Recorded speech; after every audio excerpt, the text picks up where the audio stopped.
Assalamualaikum. Assalamualaikum. Assalamualaikum. Welcome. Welcome to Group 4.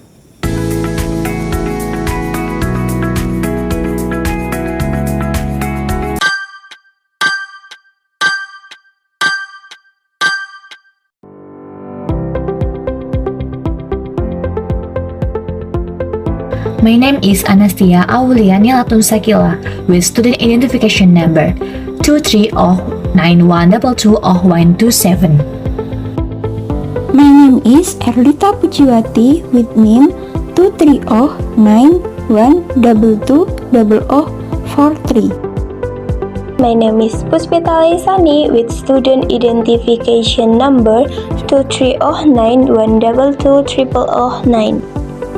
Hello everyone. Before learning more about accounting, you must learn about the principle first, so that you can understand it deeply and not make mistakes in accounting records. Let's learn together. The definition of basic accounting principles is a guideline or procedure used as a basis or reference in carrying out the accounting process, including the preparation of information in financial statements. The use of this principle leads to an objective assessment of accounting products so that it does not cause difference or problems. In addition, financial statements as accounting products must be read and understood by all parties. 3 basic principles of accounting. Creating compatibility between accounting users with each other. Financial statements made in accordance with established standards.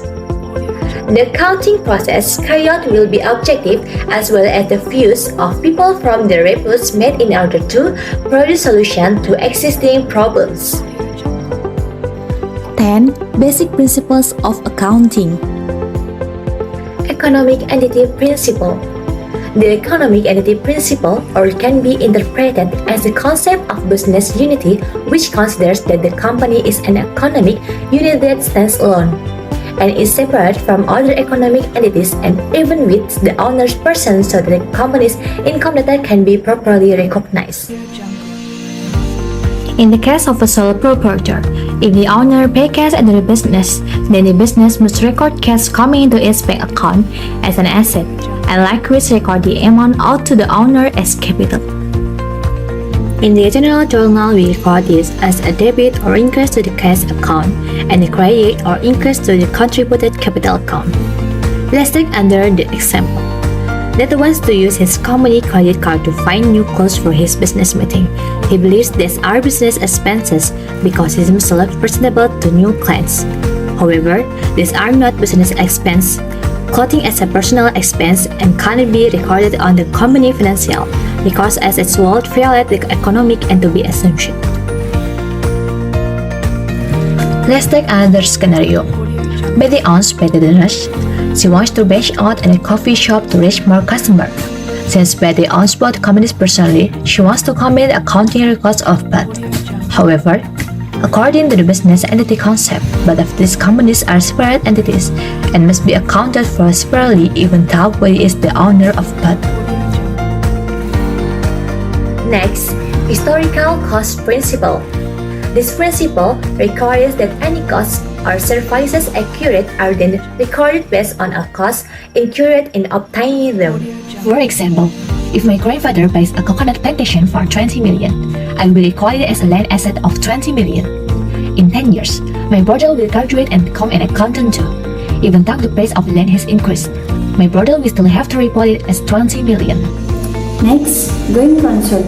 The definition of this principle is that a business will run consistently and continuously without stopping the business.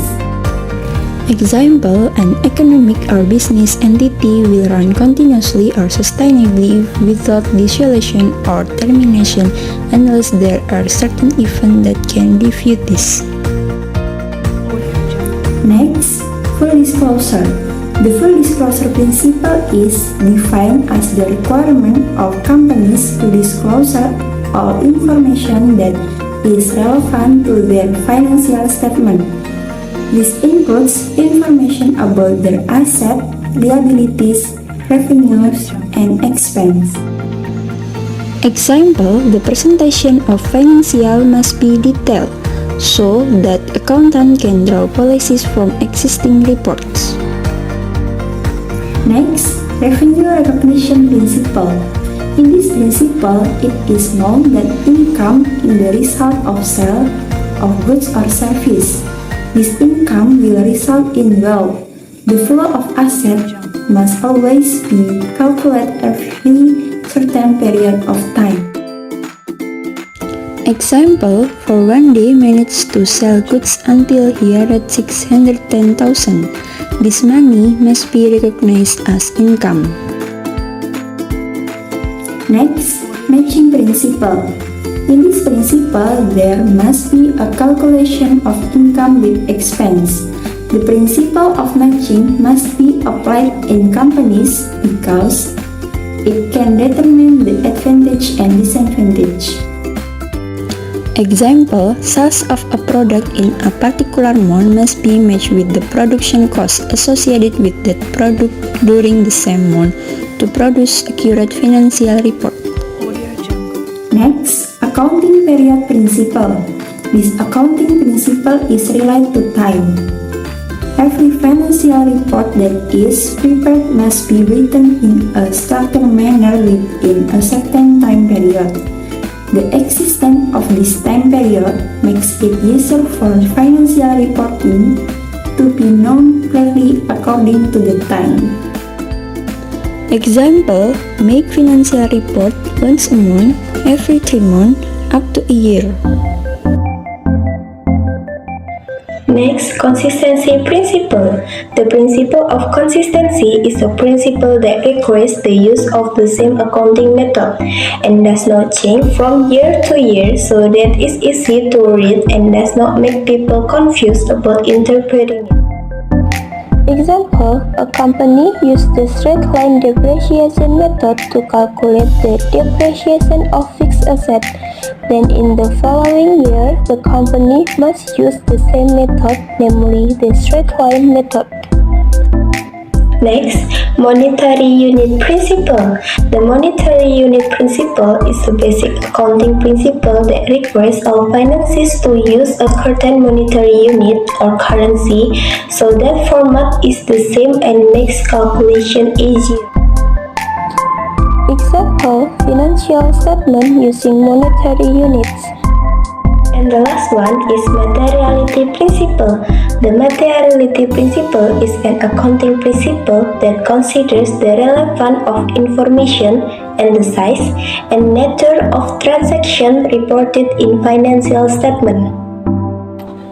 Example, an accountant used estimate figures in the financial statements in order to close the books, and when there is a difference in the amount with the final invoice, a review will be carried out.